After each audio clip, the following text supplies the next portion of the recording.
The Han Chinese are an ethnic group native to East Asia. They constitute approximately 92% of the population of mainland China, 93% of the population of Hong Kong, 92% of the population of Macau, 98% of the population of Taiwan, 76.2% of the citizen population of Singapore, 24.5% of the population of Malaysia, and about 19% of the entire global human population, making them the largest ethnic group in the world. The Han Chinese are regarded as a subset of the Chinese nation. They sometimes refer to themselves as Yan Huang Zi Sun, meaning the descendants of Yan and Huang. Terms and etymology. The name Han comes from the Han Dynasty, which succeeded the short-lived Qin Dynasty. The Han Dynasty's founding emperor, Liu Bang, was originally known as the king of the region of Hanzhong, after which the dynasty was named. The name Hanzhong, in turn, is derived from the Han River, which flows through the Hanzhong Plain. Prior to the Han Dynasty, Chinese scholars used the term as Huaxia people, citing the ancient text description of China proper as an area of magnificent prosperity and culture. The Han Dynasty was considered a classical period in Chinese civilization, in that it was able to expand its power and influence over Central Asia, Southeast Asia and Northeast Asia. As a result of the Han Dynasty's prominence in inter-ethnic and international matters, many Chinese began identifying themselves as people of Han, a name that has since been carried down. In the English language, the Han are often referred to as simply Chinese. Among some Southern Han Chinese, in varieties such as Cantonese, Hakka, Minnan, and Teochew, a different term exists, Tangrein. This term is derived from a later Chinese dynasty, the Tang Dynasty, regarded as another zenith of Chinese civilization. The term is used in everyday conversation and is also an element in the Cantonese word for Chinatown, literally meaning street of the people of Tang. Another term commonly used by overseas Chinese is Huaren, derived from Zhonghua, a literary name for China. The usual translation is ethnic Chinese. The term refers to Chinese as a cultural and ethnic affiliation and is inclusive of both Chinese in China and persons of Chinese descent residing abroad. Distribution. Mainland China, Hong Kong and Macau. The vast majority of Han Chinese, over 1.2 billion, live in areas under the jurisdiction of the People's Republic of China, where they constitute about 92% of its population. Within the People's Republic of China, Han Chinese are the majority in every province, municipality, and autonomous region except for the autonomous regions of Xinjiang and Tibet. Han Chinese also constitute the majority in both of the special administrative regions of the PRC, about 95% of the population of Hong Kong and about 96% of the population of Macau. Republic of China. Over 22 million Han Chinese are in Taiwan. The Han Chinese began migrating from southeastern coastal provinces of mainland China to Taiwan in the 17th century. At first, these immigrants chose to settle in locations that bore a resemblance to the areas they had left behind in mainland China, regardless of whether they arrived in the north or south of Taiwan. Hoklo immigrants from Quanzhou settled in coastal regions, and those from Jiangsu tended to gather on inland plains, while Hakka immigrants inhabited hilly areas.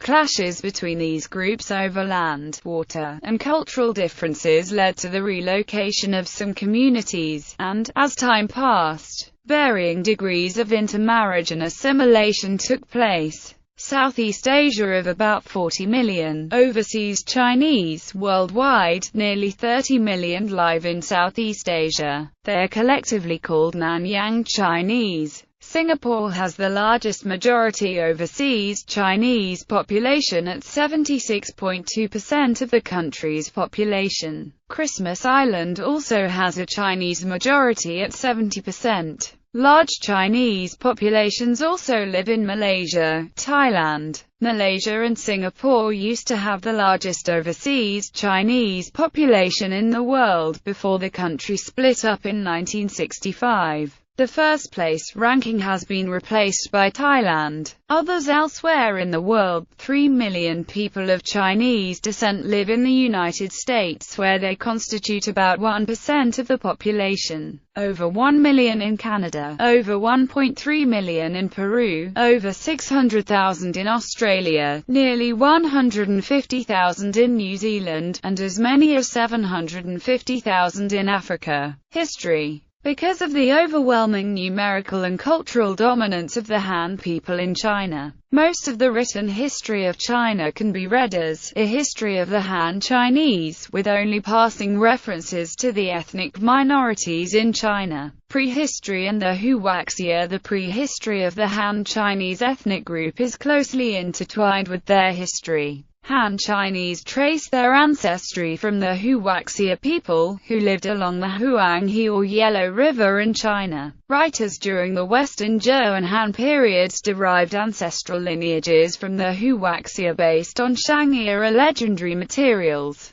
The famous Chinese historian Sima Qian's records of the Grand Historian places the reign of Huang Di, the legendary ancestor of the Huaxia, at the beginning of Chinese history. He is traditionally considered to have united the Huaxia following the Battle of Bangquan. Although study of this period of history is complicated by the absence of contemporary records, the discovery of archaeological sites has enabled a succession of Neolithic cultures to be identified along the Yellow River. Along the central reaches of the Yellow River were the Jiahu culture, Jiangshao culture and Longshan culture. Along the lower reaches of the river were the Qingliangang culture, the Dawenku culture, the Longshan culture, and the Yushi culture. Early history. The first dynasty to be described in Chinese historical records is the Qia dynasty, a legendary period for which scant archaeological evidence exists.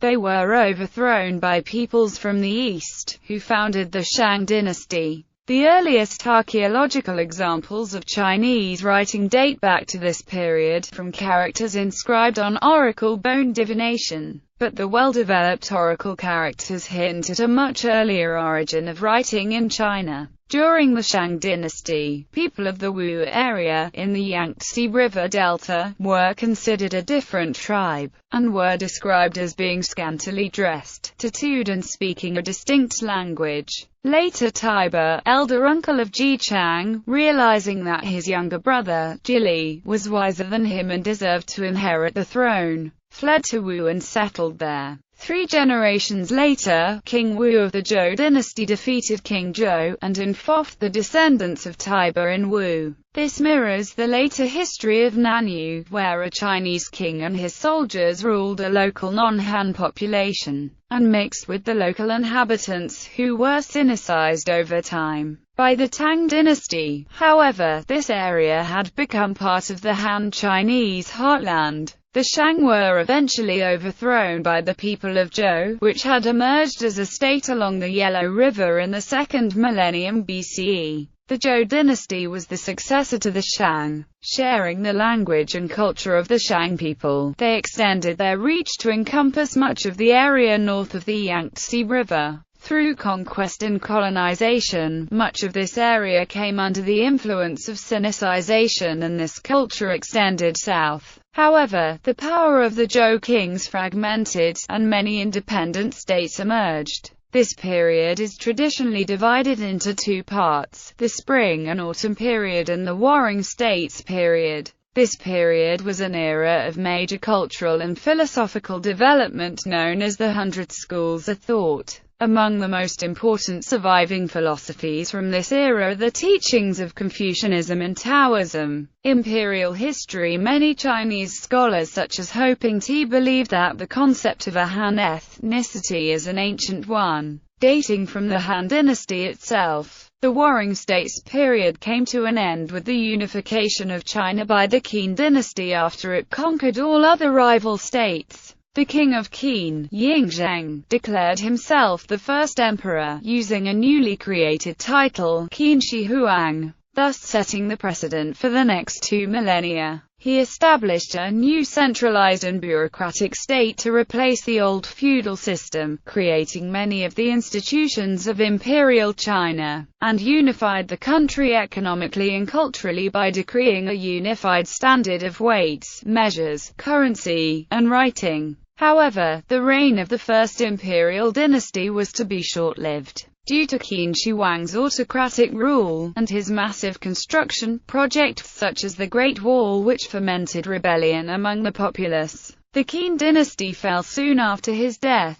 The Han Dynasty emerged from the succession struggle and succeeded in establishing a much longer-lasting dynasty. It continued many of the institutions created by Qin Shi Huang, but adopted a more moderate rule. Under the Han Dynasty, arts and culture flourished, while the dynasty expanded militarily in all directions. This period is considered one of the greatest periods of the history of China, and the Han Chinese take their name from this dynasty. The fall of the Han Dynasty was followed by an age of fragmentation and several centuries of disunity amid warfare by rival kingdoms. During this time, areas of northern China were overrun by various non-Han nomadic peoples which came to establish kingdoms of their own, the most successful of which was Northern Wei, established by the Jiabei. Starting from this period, the native population of China proper began to be referred to as Hanren, or the people of Han.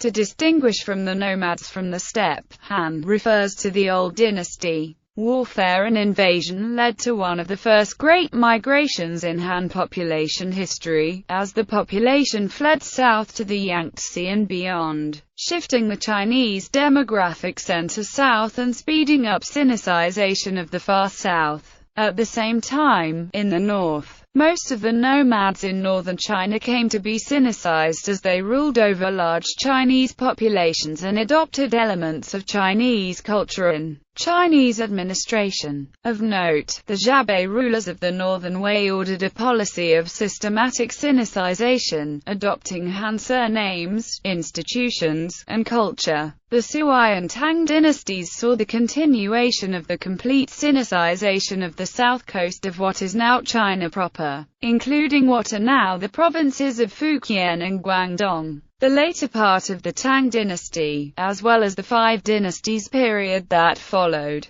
saw continual warfare in north and central China. The relative stability of the south coast made it an attractive destination for refugees. The next few centuries saw successive invasions of non-Han peoples from the north, such as the Khitans and Jurchens. In 1279, the Mongols conquered all of China, becoming the first non-Han ethnic group to do so, and established the Yuan dynasty. The Mongols divided society into 4 classes, with themselves occupying the top class and Han Chinese into the bottom 2 classes. Emigration, seen as disloyal to ancestors and ancestral land, was banned by the Song and Yuan dynasties. In 1368, Han Chinese rebels drove out the Mongols and, after some infighting, established the Ming dynasty. Settlement of Han Chinese into peripheral regions continued during this period, with Yunnan in the southwest receiving a large number of migrants.